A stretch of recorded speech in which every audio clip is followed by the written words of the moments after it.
Thanks a lot. And now we move on to Mr. Van Valkenburgh, who is Director of Research at Coin Center, which is a non-profit research and advocacy center focused on the public policy issues facing cryptocurrency technologies. You're also a software and UI designer, and you seem to have a almost, we could almost say a passion for Bitcoin, and so you will make us more aware of the frictions this kind of cryptocurrency can have with law. Yes, and if I could frame it in another way as well, I'd like to point some opportunities that cryptocurrency can have for lawmakers and regulators trying to meet their statutory obligations or their policy goals, because there's a lot there, and the positive story is one that hasn't always been told. So I'm going to skip by who we are and try and explain Bitcoin in less than 10 minutes so I can leave some room for regulatory implications. So Bitcoin is both a network and a network protocol and a new scarce asset that can be owned. And that's owned in quotes because it can be controlled, and ownership is really a legal qualification. However, with control and with possession should follow ownership under normal common law tests. So like the internet, there's no single institution or company that controls Bitcoin. It's made up of several thousands of computers that are working together and speaking the same language over the internet, called a protocol. Individuals or companies can join this network under their own volition merely by running free software. That's free as in open source, free, not free as in beer, free software on an internet-connected machine. There are many versions of Bitcoin software that will connect to the Bitcoin network and allow people to move their money effectively. However, a group of developers called the core devs, not to make this too geeky, build and maintain what's called a reference client. So anyone can build their own software based on that reference client, and as long as it follows certain consensus rules, it will be compatible with the larger Bitcoin network. That reference client, as I said, is free and open source. It's posted in a public repository on GitHub. It's maintained by the core devs.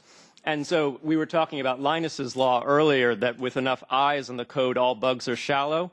Bugs are very shallow in Bitcoin. You've got thousands of eyes in the code, and you've got a lot of money at stake. So it's a big prize for a hacker to try and get at. 2.5 billion market capitalization right now. And as of yet, we haven't had a hacker who's gotten at the whole thing. We've had compromised storage facilities for Bitcoin, but the protocol survives and gets stronger. So now Bitcoin, the asset, as opposed to the network. As an asset, this is where it gets weird. Bitcoin is a chain of digital signatures stored in a public ledger called the blockchain. One owns Bitcoin, this is where it gets hopefully simpler, rather like one owns a house.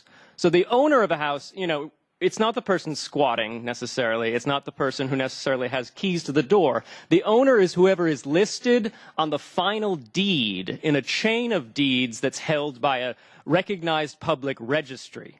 That person can sign her deed over to someone else, transferring ownership. Bitcoin is the same, except we're not using a government registry. So the owner of a Bitcoin is whoever is referenced by a pseudonym in the most recent digital signature in a chain of these signatures, passing the coin on and on and on, or a fraction of the coin. These signatures are held in a public ledger called the blockchain, and that person is the only person who can sign her Bitcoin over to someone else, transferring ownership. The network would reject any other signature because it would violate the software's consensus rules, which are outlined in the reference client. So what is this Bitcoin pseudonym, which is how someone identifies themselves to the network and claims ownership over a Bitcoin or Bitcoins within an address? That top strange-looking number is the public address of somebody who holds Bitcoin. It's not necessarily their only public address. They could have many, and their holdings could be spread across many of them. However, this is an address where you can receive Bitcoins. It is a hash, which is just a mathematical translation of what's called a public key. That public key is that longer, strange-looking number, and under that is a private key. The public key and private key are linked through industry-standard cryptography, what's called the elliptical curve digital signature algorithm. Basically, this means that someone can sign for something, showing that they have the legitimate credential to prove ownership, without revealing the key that they used to sign. It's a way of proving you are who you are. And it's actually how we do secure communications on the internet, aside from Bitcoin. So how does this ledger that lists who holds which Bitcoins get built? So in this open network, you have special members called miners who compete to solve difficult but open-ended math problems. You can think of them like a bunch of school kids racing to see who can be the first to flip a coin heads up 10 times in a row. It's an open-ended problem. Somebody will do it first, though, and so you can compete with computing power to flip more coins more rapidly and arrive at the result. So the first one to solve that problem gets to write a new block in the blockchain. The block is a list of transactions that were requested of the miner. So A sent 4 Bitcoins to S there. F sent 2 Bitcoins to 3. C sent 3 Bitcoins to M. It's a list of those transactions for roughly the last 10 minutes of the state of the network. The winner of that block, of mining that block, is also allowed to send themselves a transaction from nowhere. They're allowed to send 25 new Bitcoins to themselves. Now, when a miner announces to the network that they've solved one of these blocks, all the other miners check to see that it's valid, and that is validity according to the consensus rules of the reference client. So they check to see that the people who sent Bitcoins had enough Bitcoins to actually fund that transaction. In other words, they weren't bouncing checks. And they also check to see that the winner of the block actually gave themselves the appropriate reward rather than printing up a bunch of fake new Bitcoins. There's a set amount that's released every block. And that amount changes. However, we can say with certainty that there will only ever be 21 million Bitcoins mined. So there's scarcity inherent in these digital signatures. You can trade them around. So what happens next is the blocks get added to this chain. Now, what's important to notice here is that the chain, the previous block is an input to the next block. So in order to commit fraud by changing a transaction 10 blocks ago, i.e. 100 minutes ago or so, you would have to flip a coin. This is a heuristic. I'm just trying to simplify how the platform works. You would have to flip a coin effectively 100 times heads up rather than just 10. It's much harder and mathematically or probabilistically impossible once you get to deep enough in the blockchain. This is why this is an indelible registry. You can think of it as a really good property database. And it's distributed, open source. Anyone can join this endeavor to try and create a trusted database. So I'm going to skip by that. Now, so that all sounds very complicated. Most people, my grandmother, one of them, I've tried very hard, is not going to understand that and is not going to use Bitcoin in that fashion. However, that's not necessary for consumers. Consumers can trust various companies that are listed here that specialize in storing and securing Bitcoins, various companies here that are specializing in converting fiat currency into Bitcoins, and helping merchants accept Bitcoin as payment. Now, why is Bitcoin useful? It's pretty simple. A normal money transfer involves several intermediaries, a card issuer like Bank of America, the card network, MasterCard, the merchant acquirer, HSBC Merchant Services, just to make a normal credit card transaction. Each one of those people are taking a cut. Now, with Bitcoin, all you need in between you is free open source software and an internet connection. This is an improvement, lower fees. Also, this is very important for people in developing nations who don't have access to banking. So you're not going to end up even getting a MasterCard if you're in an area that you're seen as a risky customer. So why is this useful? I was hinting at this, remittances. So we have 2.5 billion people on this planet who have no bank account. They have no reliable way to send money overseas or receive money overseas without certain companies taking very large cuts. Bitcoin is a very promising way to ameliorate that issue. It's also useful for identity theft, for stopping identity theft.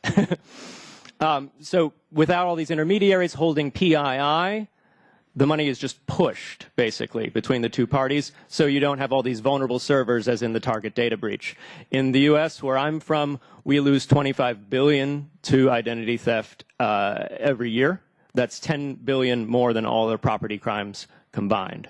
Bitcoin offers perhaps some ways around those numbers.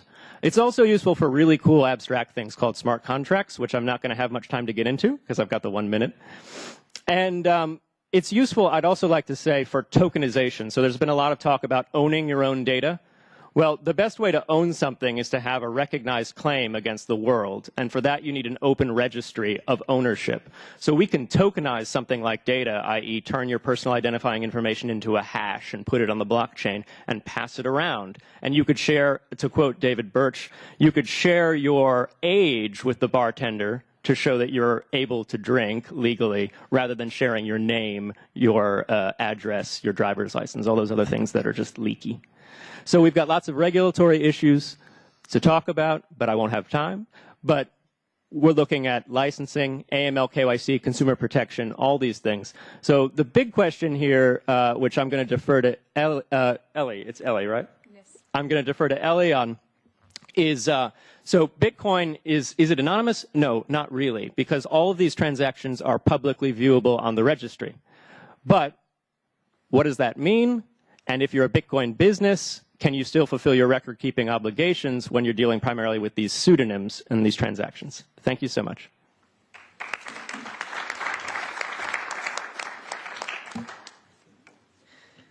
Thank you.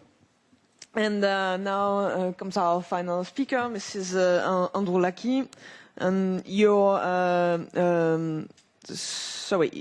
you've got several degrees from engineering school in Athens, Columbia University, and your thesis was about the analysis of protocols for privacy presenting and accountable e-commerce operations.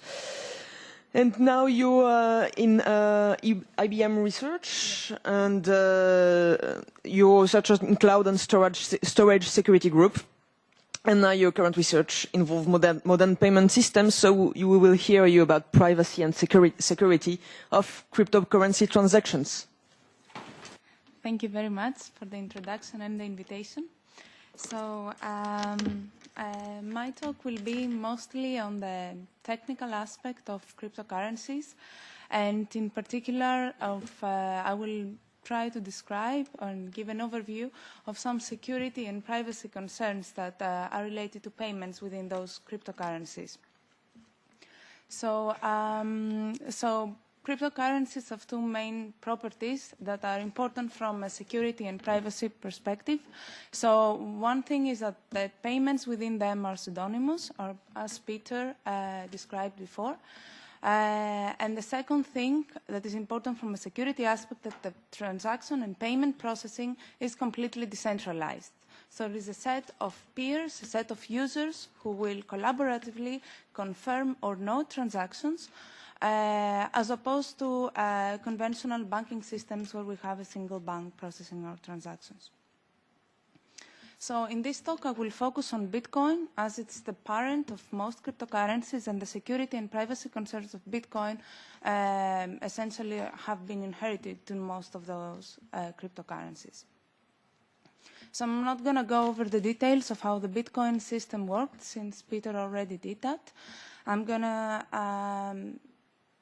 just gonna mention here again that users participate in payments through the means of virtual pseudonyms that are known as Bitcoin addresses, that each of which is uniquely related with a secret piece of information, a secret key, that will authenticate a particular address when issuing a payment request to the Bitcoin network. So essentially, whenever this am I able to point? Okay. So, or I should say here. I don't know if it's obvious. Okay.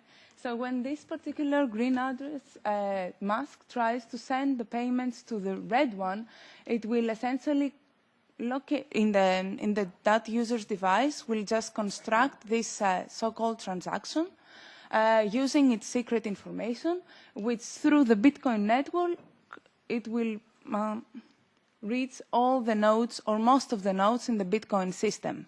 It will also read the so-called miners, which are the units that will, the payment processing units, who will try to validate this transaction against the already confirmed transaction. Therefore, they will try to check whether this particular address has already been transferred this Bitcoin by another address in the past, within these, through these already confirmed transactions. And if so, that this address hasn't used that Bitcoin in the past. So if this transaction is valid, then all the miners will try to compete through this mining process and add this transaction to the existing blockchain. The Bitcoin protocol guarantees that as long as the majority of the computing power of the miners is honest, that is, only working towards confirming valid transactions, that only valid transactions will eventually reach the state of being confirmed and validated. As a reward for successful transaction confirmation, miners will be awarded the freshly generated bitcoins that were, whose generation has been signified through this transaction processing. This is not that important for our study. But I will move on with the security and privacy concerns when it comes to payments. So, as I mentioned, Bitcoin protocol guarantees that as long as the majority of the computing power is honest of the network, then only valid transactions will be confirmed. But what happens in between? What happens after the node releases, a particular pseudonym releases a transaction to the network until the point where this transaction gets confirmed? There are certain vendors that accept the so-called zero confirmation transactions, which is as long as they see the transaction through which a payment is transferred to them, they release the product. Like that, you can think of it as in fast payment scenario, where, for example, a burger place where providing the burger very fast to the client is important for the quality of the burger itself. So there are certain vendors that cannot afford waiting for a transaction to be confirmed. As long as they receive the first initial message from the payer and make sure that the transaction that relates to his payment has already been sent to the network, they release the product. And in this case, Bitcoin can be susceptible to the following attack. A particular address, Alice, can essentially create two types of transaction messages, one transferring certain amount of money to another address, to the victim, Victor, and the other one transferring essentially the same Bitcoin to itself. From the network perspective, both of these transactions are valid because this Bitcoin is indeed owned by Alice, and at the same time Alice hasn't spent it before. There is no confirmed transaction that has already used up this coin. So, but in reality, if one of the two transactions will be confirmed, but Victor doesn't know that. After he receives this transaction message, he receives the product, and therefore double spending in this sense is possible. So another security concern when it comes to Bitcoin and cryptocurrencies is securing the wallet. Wallet is essentially a single file that contains all these secrets of the addresses that are owned by a particular user, essentially a Bitcoin installation. So this is automatically generated by the software that runs on the computer or any device Bitcoin runs on, and it's extremely sensitive in a sense that if one loses his wallet, then he won't be able to make use of any of the Bitcoins that correspond to the addresses that are included in that wallet. At the same time, if this wallet is stolen, then the attacker can essentially transfer all the Bitcoins that are included in that wallet to itself, and the user will have his Bitcoin stolen. So the Bitcoin wallet is just a file. Therefore, there is susceptible to any types of malware attacks that are on the device that this wallet exists. And going one step further, there are certain service providers, there are online, the so-called online wallet service providers that guarantee to some extent the integrity of your wallet. You essentially send your wallet to them and you are certain that they will maintain it integral, and in some cases they can also perform payments on your behalf. But even in this case, wallets are susceptible to any kind of attacks of their website, or malicious acts of that particular service provider who has to be completely trusted to hold your funds, with a prominent example of empty GOGs. So here is maybe the most interesting part when it comes to privacy in payments.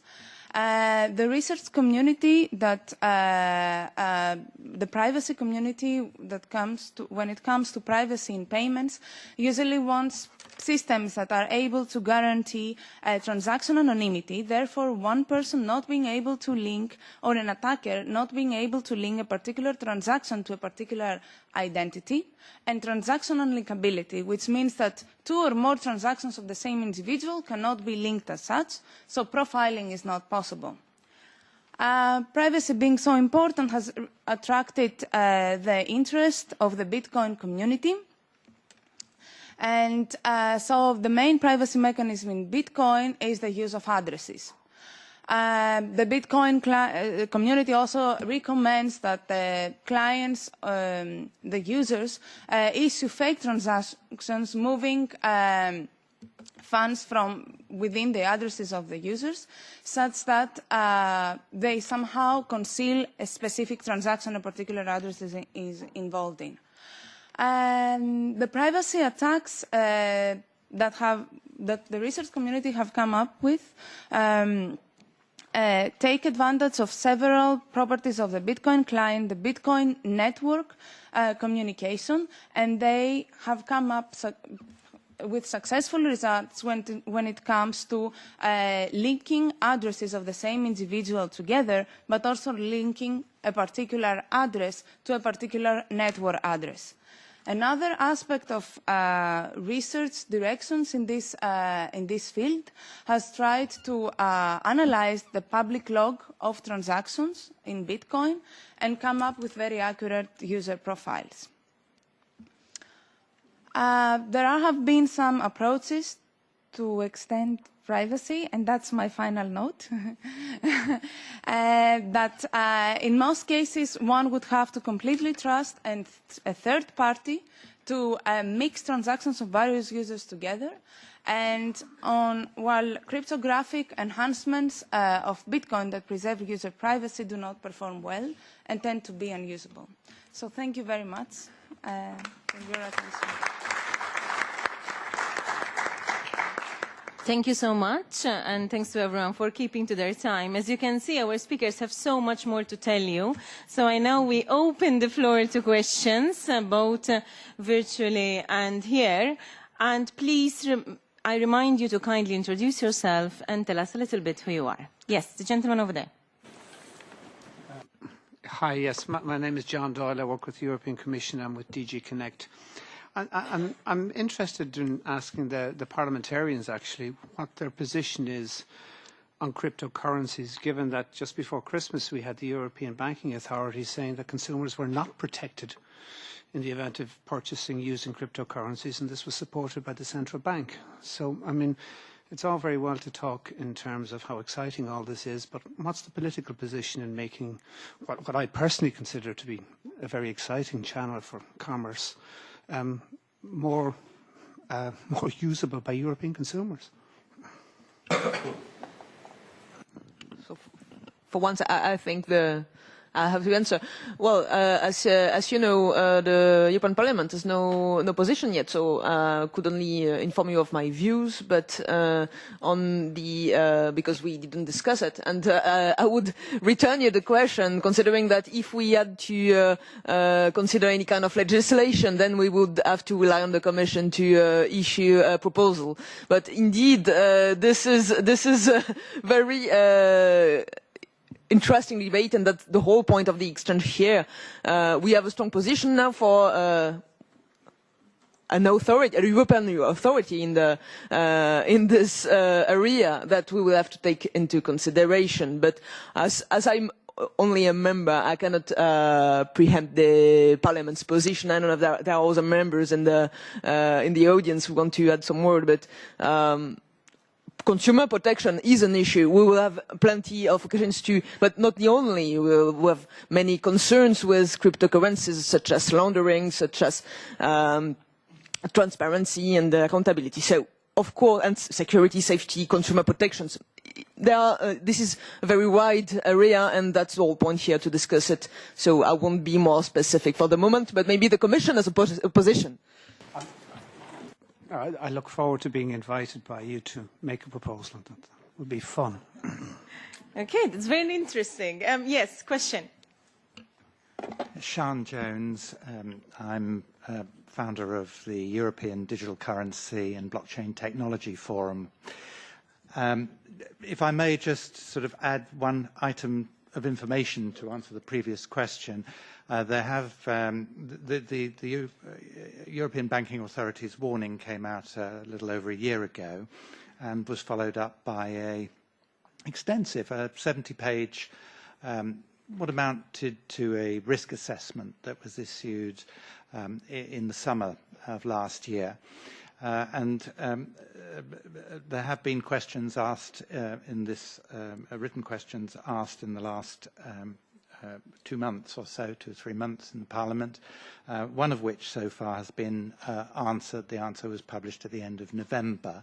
And essentially the Commission is looking at a number of issues, taking into account the EBA report of the summer, and the fact that it looks like virtual currencies will not make or have its presence felt in the new anti-money laundering directive, the fourth directive. So I think it's a work in progress so far as the Commission is concerned. I have a question for our cryptocurrency panelists. Bitcoin was the first of more than now some 500 plus digital currencies, and some say that cryptocurrencies are just the first application of the use of the underlying technology, something that was touched on, I think, by Peter, the blockchain. Would our panelists care to share with us perhaps some vision and suggest some ways, some other possible use cases for the blockchain and how that might impact European citizens for the best or for better or for worse? Well, one fun investigation here, because we were talking about crowdfunding in the earlier panel, is to look at how you can build a crowdfunding tool using only free software and connection to the Bitcoin network. So you don't have to rely on Kickstarter to hold your money and to give it out when they say they're going to give it out. This is part of the smart contracts distinction, which is this idea that the simplest transaction is from Alice to Bob, 1 Bitcoin. You can say, I am Bob, send me Bitcoin, and I will only get your Bitcoin, whoever you are in the world. It's an anyone can pay contract, if people cumulatively donate 5,000 Bitcoins. That's an assurance contract, and that's exactly the model that Kickstarter works on. In fact, you could make this even more complicated, saying that stakeholders who decided to fund this proposal get a vote to decide if a second round of funding should be delivered or not. You can build democracy into the blockchain. You can build very complicated governance relationships into the blockchain. Those are smart contracts, and that combined with this tokenization idea of, say, putting PII in an encrypted file and discretely sharing it in bits rather than sharing it as a whole lump, those are two massively powerful ideas for the future of governance, finance, and the way we organize society. And that's what we at Coin Center are really out to protect, is the freedom to innovate on that frontier, because those are the real big changes. I do think money transfer is just the first application. And just one other example of already existing cryptocurrency is also Namecoin. Namecoin enables you to bind whatever payment you provide to someone to a particular namespace that you are able to use from that point on for the following, I don't remember, 2 years or within the time frame after you buy it. And it's publicly known. So this is a very special case of a contract that Peter mentioned. But I completely agree that Bitcoin is not only restricted to currencies, to payment systems, I should say, not to currencies, but it should be described more as a technology to perform distributed consensus. So you don't trust one single entity to validate whatever transaction or whatever statement you have, but you trust the majority of the computing power of the entire network. Thank you for that. We have another question. Yes. Simon Hampton, another question. In Europe, we sometimes have a tendency to worry about technology rather than embrace it. So I think it's sort of just worth reminding ourselves that every time I spend with this Visa card here, or it might be a MasterCard, there's some sort of 3% levy added by those players. And of course, we all end up having to cover those costs, in all of the purchases that we make. So I think it's just sort of worth remembering. I mean, there's a huge prize here. I mean, 3% of all of our expending with cards, potentially sort of being returned to us as consumers because of an entirely different way of doing payments, an entirely disruptive internet-based technology. And I think it's just worth reminding ourselves of the prize that's out there for us, because I think the tendency will be to say no before it is to say yes. Okay, we have several questions. We actually have one of the speakers maybe wants to make a comment. Yes, Tom. Yeah, a bit of a technical question, if you'll forgive me. There's, if I've understood correctly, then the entire blockchain is replicated across all nodes in the network. Is that effectively, yes, although some nodes can carry just the most recent blocks. Okay. Can you talk about scalability, the impact on scalability of that? So right now, the block size, as in the number of transactions you can stick in that block and mine it, caps the transaction volume at about 7 transactions per second. And last I checked, Visa was doing 42,000 transactions per second, which is pretty magnificent. And so maybe the 3% is worth it right now. But I do think Bitcoin can scale. We have great developers working on that problem. And depending on who you listen to, some say it's not a big problem. Some say it's a problem, but it's a solvable problem. So we'll find out. Ellie, would you like to comment? Yeah, I would only want to say again, confirm what Peter said, because at least the Bitcoin developers confirm that the Bitcoin can withstand an amount of transactions that Visa withstands right now. But I have never tried it.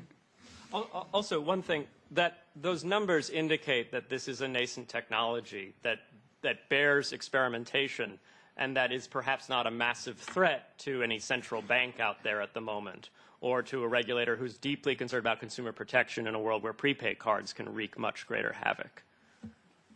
Okay, thank you. We have a question there. Yes. Yes, the gentleman in black.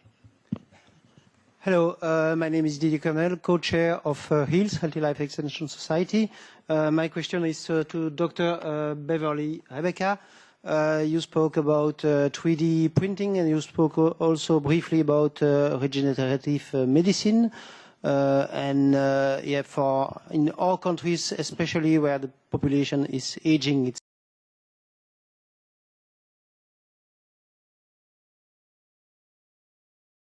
of course very potentially interesting.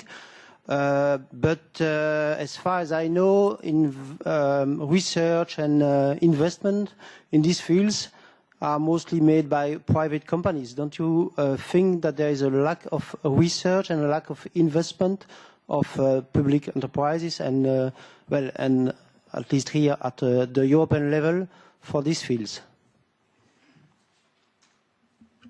Thank you very much, and I have to say I do completely agree. There is and has been, ever since the early 2000s, a lot of work in the regenerative medicine and tissue engineering field. The large investment from companies isn't enough, and actually some of the early tissue engineering companies working on skin grafts, which obviously is a hugely important field, actually struggled to survive. I think Smith & Nephew bought into 2 of the companies which allowed products to come to market. I do think from a top-down, we do need to continue to invest from the public sector as well as the private if we're actually going to see translation of a lot of these regenerative medicine therapies. And it also raises the question of how we value healthcare and treatments, because at the moment, particularly in the NHS, you know, we look at things in short timescales and budgets over a year. We don't economically cost what it would be to give somebody a potential cure rather than a patch that fixes something for so long, or a treatment that replenishes for so long. And actually, if we, in terms of health economics, looked at this from a different perspective, and looked at the whole financial equation, everything from the insurance industry for health insurance through to the workforce issues, actually we'd see that by investing in what seems a vastly expensive technology, we'd get vast benefit. So I completely agree that with an aging population, this is something where actually we need to reform our thinking at a number of levels, and yes, we need more public sector investment. Thank you. Thank you for that. First row, yes? I'm interested in the issue of the cost of Bitcoin, because we've spoken about, you know, the computing power needed in mining. And so I'm not at all sure at this stage to what extent the cost is really dealt with within the Bitcoin economy. But I'd really like to hear what you have to say about that. So what do you mean by dealt within the Bitcoin economy, whether it is of a miner's interest to mine currently? The people who are mining, for example, they have to spend a lot of money on computing power. Everybody who has a wallet is spending money on, you know, memory or processing power as well. So it's really, you know, how do these costs get internalized or get dealt with? Because they would be in euros, I presume, not necessarily in bitcoins. I don't know. Well, yes, the truth is that it's a risk that they're taking, because if Bitcoin price goes up higher and lower, it can be the case that I remember at least when I started working on Bitcoin, it was 3 or 4 years ago. So the price of Bitcoin at the time was $1 or $2, $2 to $10. It depends on who you buy it from. But at that time there was there were no hardware accelerating the hashing that now exists. So at the time, I remember that I was reading in forums that the cost of mining was almost the same as the reward you would get from the Bitcoin generation. At this point, Bitcoin price is higher, but at the same time, the mining hardware that most miners have acquired is more expensive.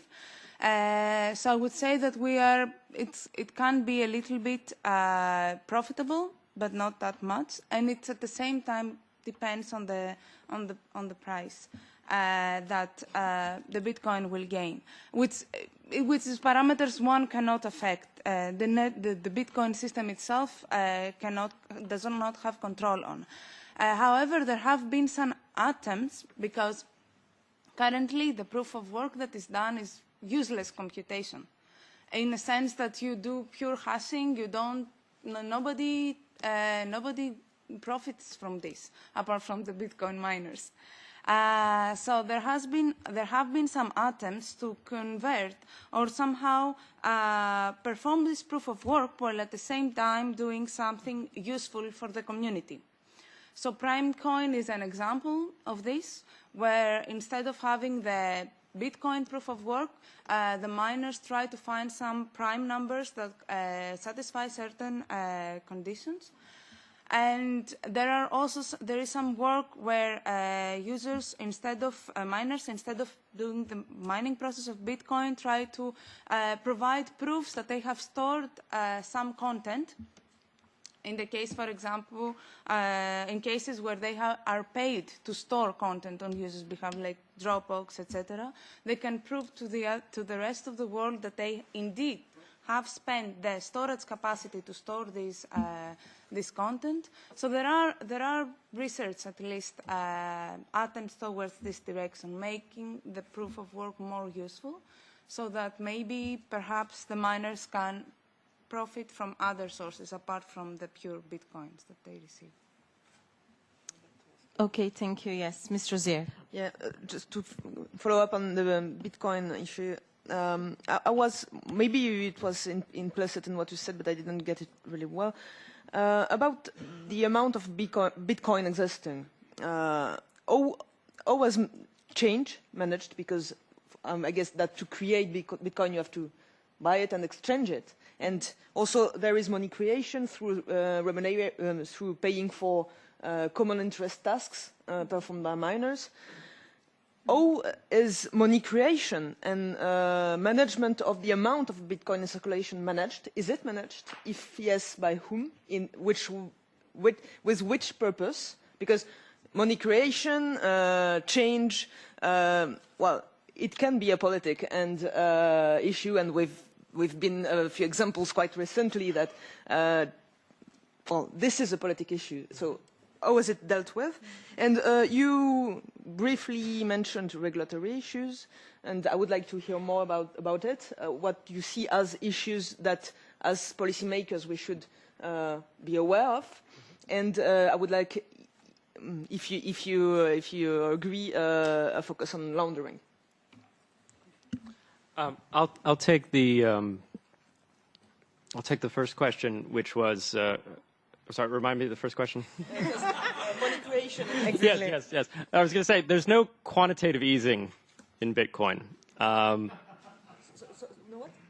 There's no QE in Bitcoin, and there almost certainly never will be. So when I was describing consensus rules earlier, which are in the reference client and which all other mining clients, when the software is developed, must comply with in order to be compatible with the network, the dispensation of new Bitcoins as rewards to miners is fixed in those consensus rules. And as I said, you'll have only ever 21 million Bitcoin in circulation. So the only way to change that would be to change the reference client and then have all of the miners adopt or decide to use the new terms in the reference client.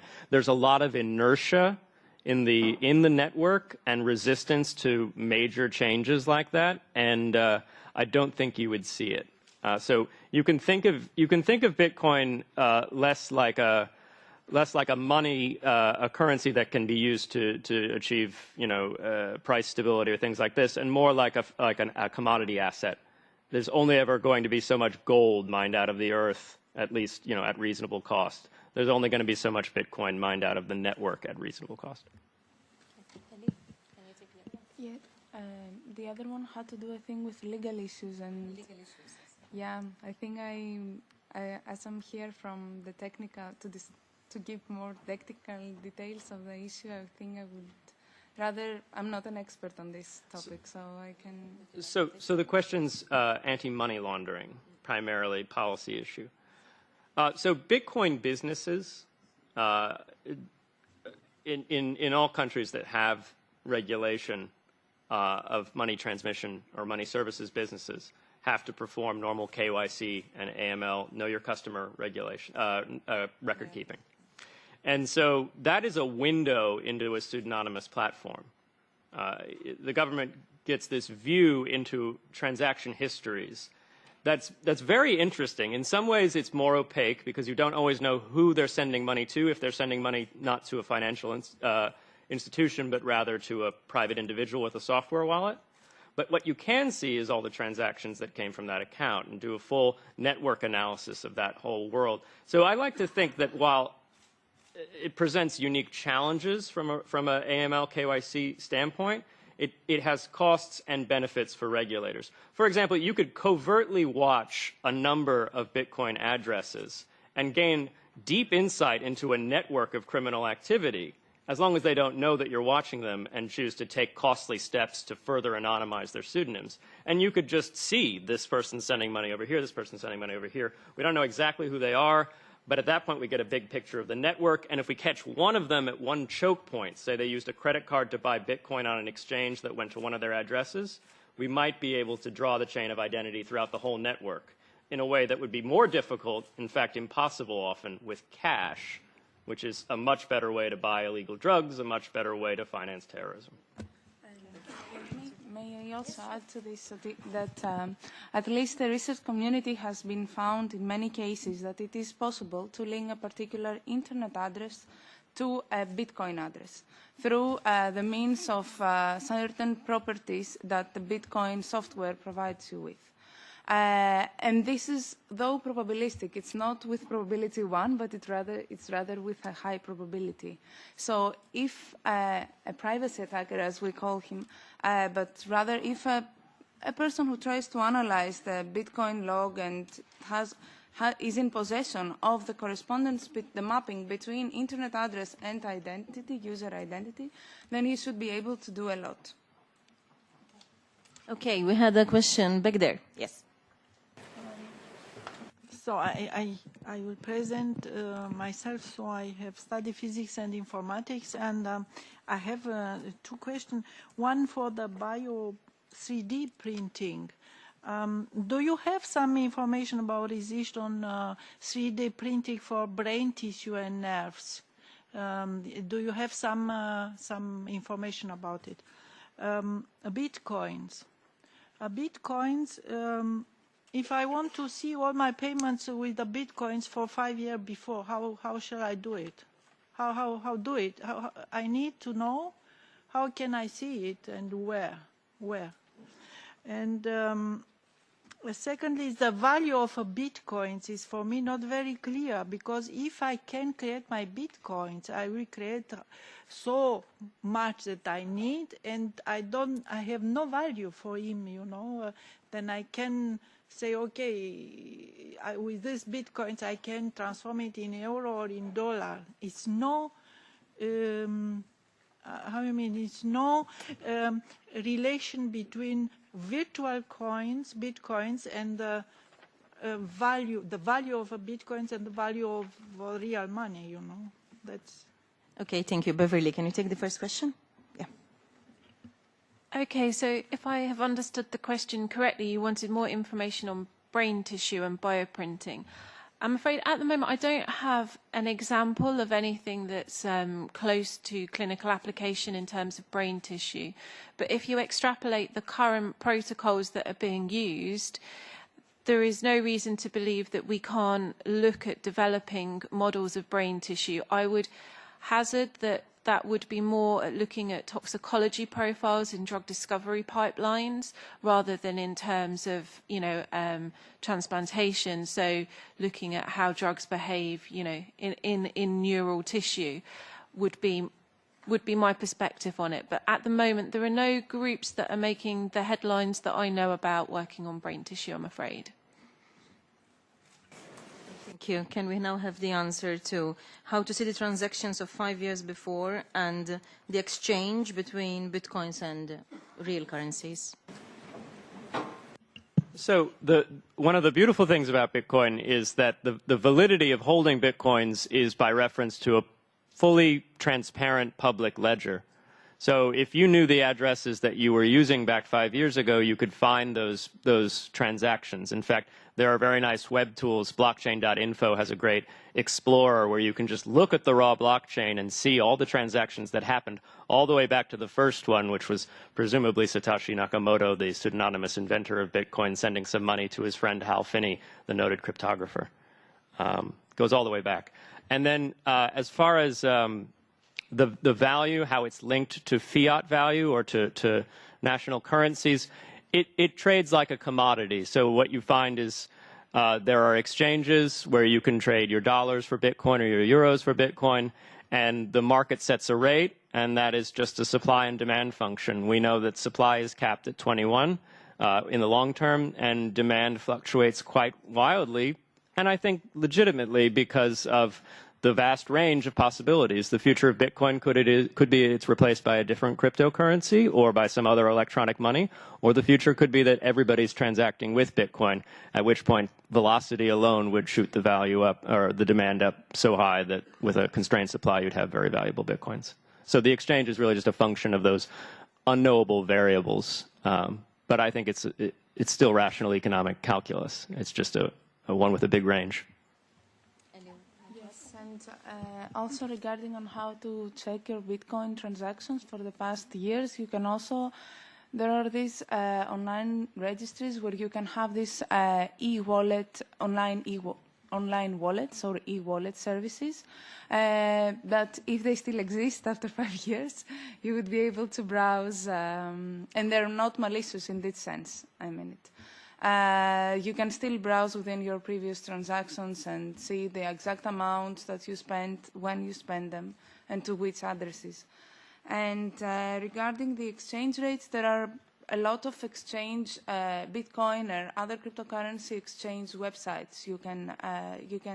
I'm not sure there is coordination between them. I doubt there is. But they tend to have similar prices, to offer similar prices for buying and selling Bitcoins. Okay, thank you for that. We have a question here from the gentleman in striped shirt. Hi, thanks for that. It's Manuel Luzol, European Commission, DG Research. Question if I could recall correctly. Transaction. And the way you could set this up is say, I'm going to send money to Ellie, and Ellie's going to give me a car in return. And I want to make sure that Ellie doesn't get my money if the car is not delivered, and Ellie wants to make sure she gets her money if the car is delivered. And so we don't necessarily trust each other, so we appoint a third-party arbitrator. Now, unlike a normal escrow service, a Bitcoin arbitrator doesn't have to hold the car or the money. The Bitcoin arbitrator can be one of 3 signatories to a multi-sig transaction. So if the transaction goes well between Ellie and I sign off, and Ellie signs off, and the money goes through. That's 2 out of 3. If one of us thinks the transaction got messed up, the car was, totaled. It had been driven on the beach. There was sand through the undercarriage. Then I'm not going to sign off. Ellie's going to sign off. She says, I delivered the car. I'm going to sign off to move the money.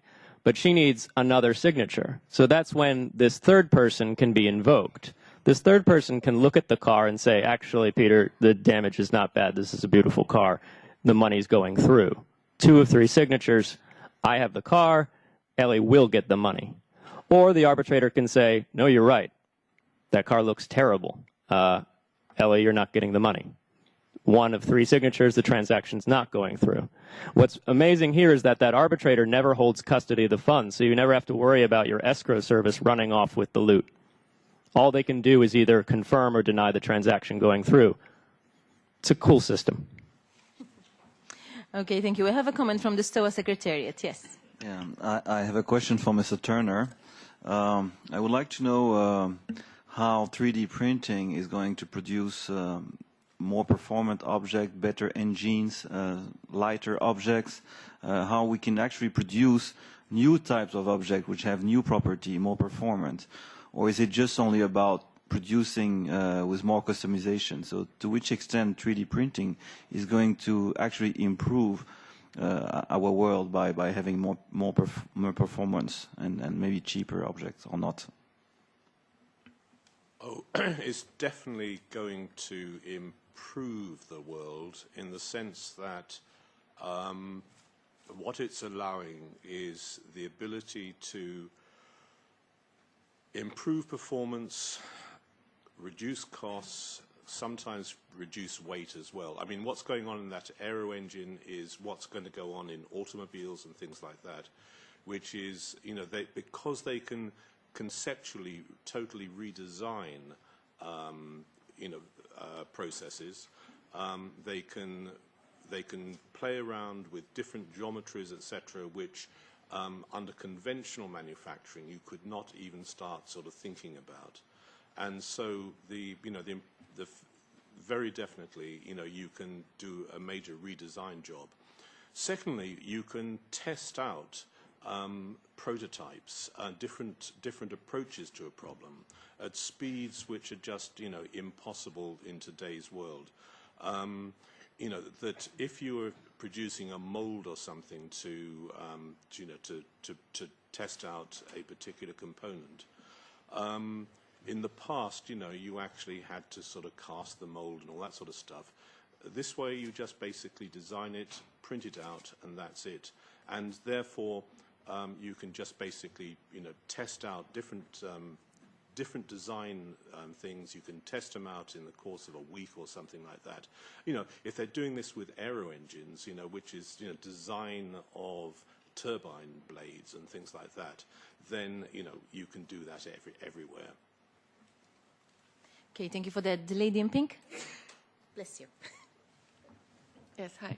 Rosanne Maréchal from Orgalim, the European Engineering Industry Association. I have also a question on 3D printing. The European Commission has set as goal for 2020 to have 20% GDP from manufacturing. Do you think that 3D printing can reshore manufacturing into Europe? I see that you are from the Asia-Pacific Technology Network.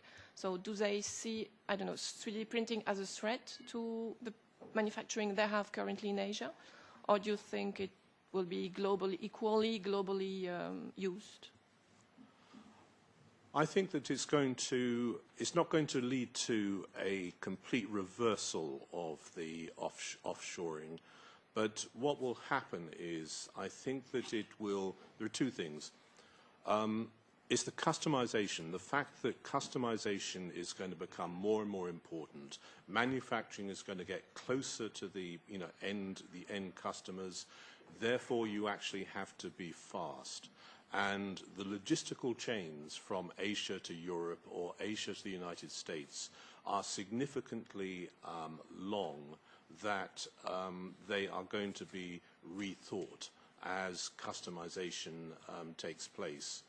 I think that the model that I think is going to happen is that you'll get prototyping very definitely done close to end markets.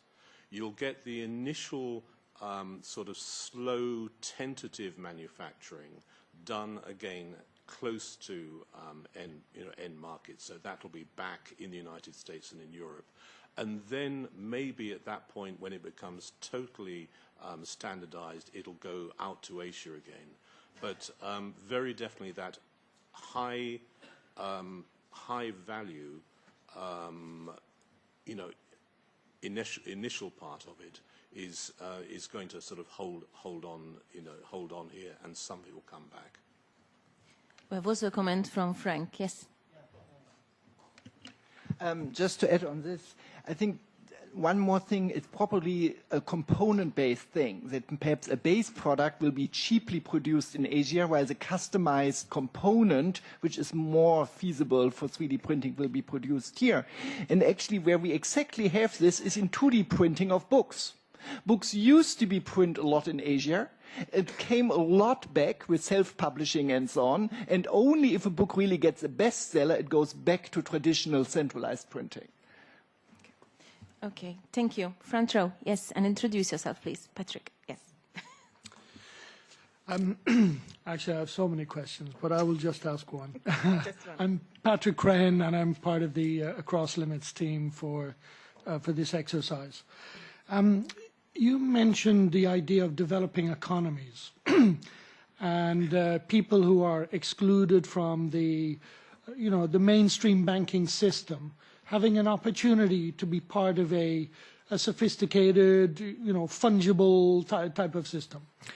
Are you aware of, initiatives along this line, and what would it take really for this to have an economic impact?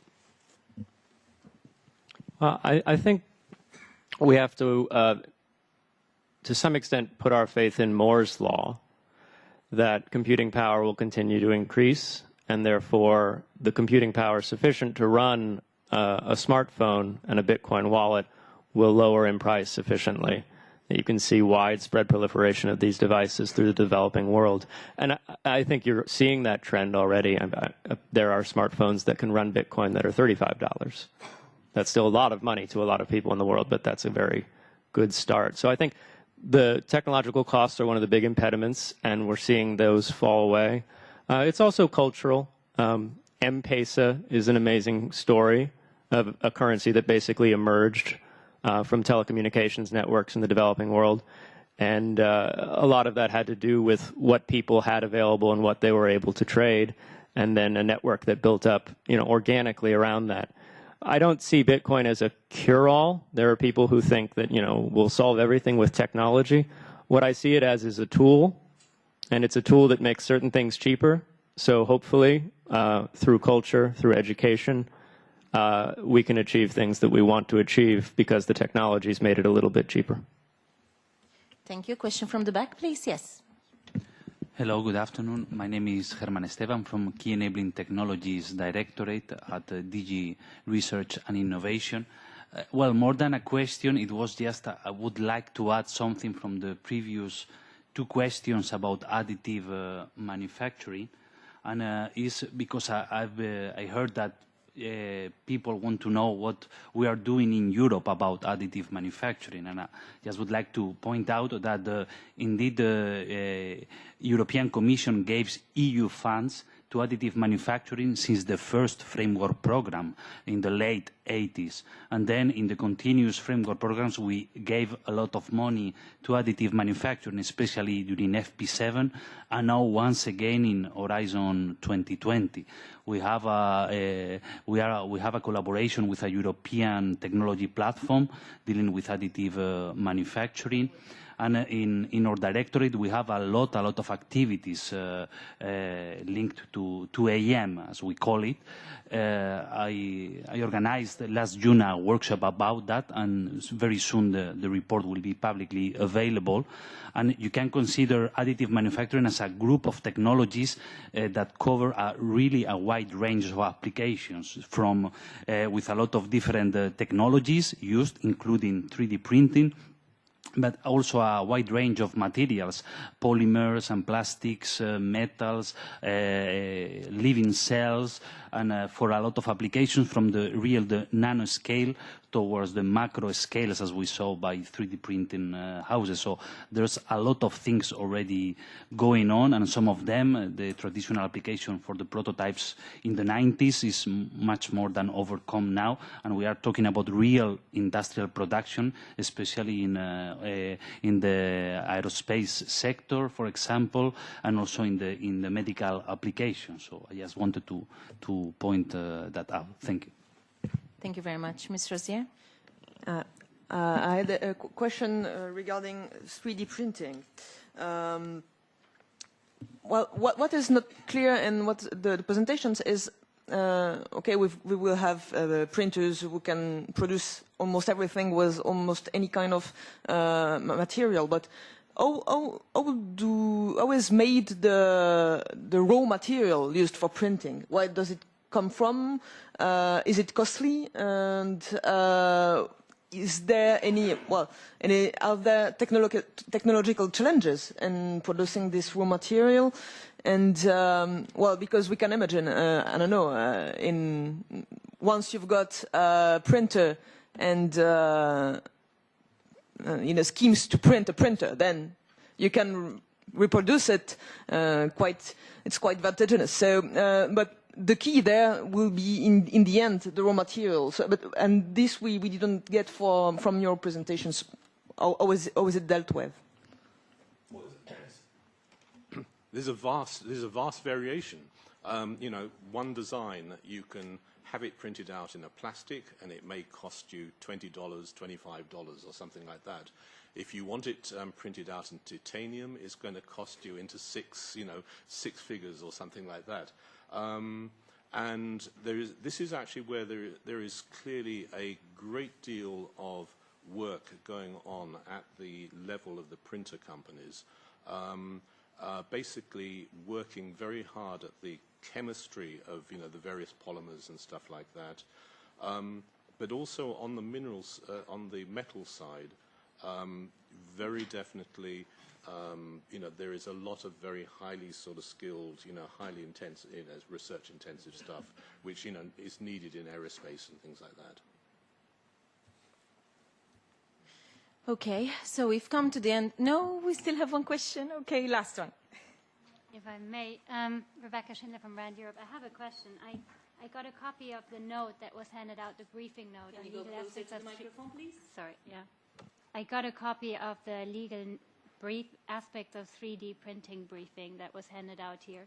And it says that 3D printing is likely to have serious implications for the existing IP regulations, and I think that's something that we didn't really get to discuss. So I was wondering if you could maybe elaborate a bit more on this particular aspect.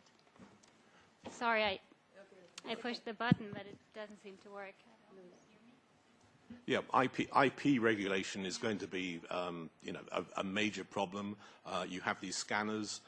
Somebody takes an object along who has the intellectual property of that particular object. Very definitely. But there are also other problems. There are safety problems. You know, all these devices, they're chemical devices. Quite often there's heat involved, and in the perfect world where these things devolve, you know, into the home and things like that, you're going to have people in their studies with, you know, quite significant sort of little chemical processes going on, and I certainly have seen worries on the health side there and things like that. The other thing is standards. I mean, as far as I can see, there are virtually no common standards at all throughout this industry, and you know, it won't really take off until you get a Microsoft, or either a Microsoft type approach, or else you get a really open source. There has been some open source thing with RepRap and things like that. So there's standards as well. You know, this is actually still quite an infant industry. There's a suggestion that it's really like personal computers in the early 1980s. An awful lot of work still has to be, you know, it's really exciting, but there's a lot of development still to take place. Yeah, sure. I'd just like to add to that on the bioprinting side, in terms of IP and the landscape. I think that's perhaps one of the prohibitory issues for companies looking to develop it, that it's very difficult for them to identify where they're going to be able to have their novel patentability. You know, from the inkjet printing side, the patents are pretty wrapped up, and from the cell side, a lot of it involves using immature stem cell and progenitor cells, which by very virtue of what they are, they can't be patented because they fall outside of that. And I wonder whether this is something that needs to be addressed in some kind of perhaps, and that we've been talking about open source and open data, perhaps an open community of sharing of IP in these spheres to make things easier to develop. I don't actually know what the answer is, but I know that it's definitely a hurdle. Thank you. Okay, thanks for that. Yes, Tom, you want to comment? I would just add that I think the web went through this in the 90s with browser wars, and we've come through that. We've survived, and a strong standardization body with a strong community process like the W3C is a big part of the answer to that. Okay, thank you. So before we wrap up, I just want to remind you that what we started here today is just the beginning of a project by STOA and us that will span the next 5-6 months, and will be carrying out a study. We'll be talking to stakeholders. We will be creating scenarios, a small foresight-like exercise. And we invite you all, if you are interested, to join us, to help us, to give us your opinions. How can you get in touch with us? Through our social media. Of course, this hashtag and the Twitter account, CollaEco, also on Facebook, or else you have our contacts also in these booklets that were given out. So with that, I just give the floor to Ms. Rozier to close. Thank you. And first of all, I would like to thank all the speakers today. The presentations were very enlightening, exciting. So there is really much food for thought now. We've gone through very different and complementary issues, and the panorama I've drawn up is pretty striking. If you've not read it already, I invite you to look at the last page of the intermediary study, in which the author draws up a kind of science fiction vision of what could be our future, was a new caveman, human being as a new caveman, being home and not needing to go out anymore, no need to go to shops, no need to buy food, no need to go to a doctor to be healed. So, but that's pretty striking. But still, it brings us pretty far. For now, what we can say for sure is that there are indeed huge changes in technologies tools we've seen today, and not only in technologies, but subsequently also these are tremendous changes in creative, sourcing, funding, manufacturing processes. And these evolutions, of course, bring huge opportunities, which lead us to, but these opportunities will lead us to question both our business models, but our economic models, but also, of course, as policymakers, regulatory strategies. And this is indeed a challenging situation we have to face. We have very powerful tools here, and we have to create the right conditions to make sure that these tools can bring the best we can take the best from it. But of course, with powerful tools comes also the risk, big risks at the measure of the power of these tools.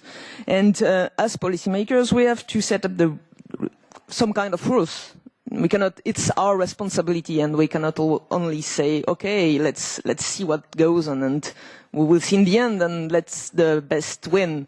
So we have to. This is a tricky balance to reach, and of course, so we have to set up rules to be sure we protect citizens against dishonest behaviors, of mischiefs. So.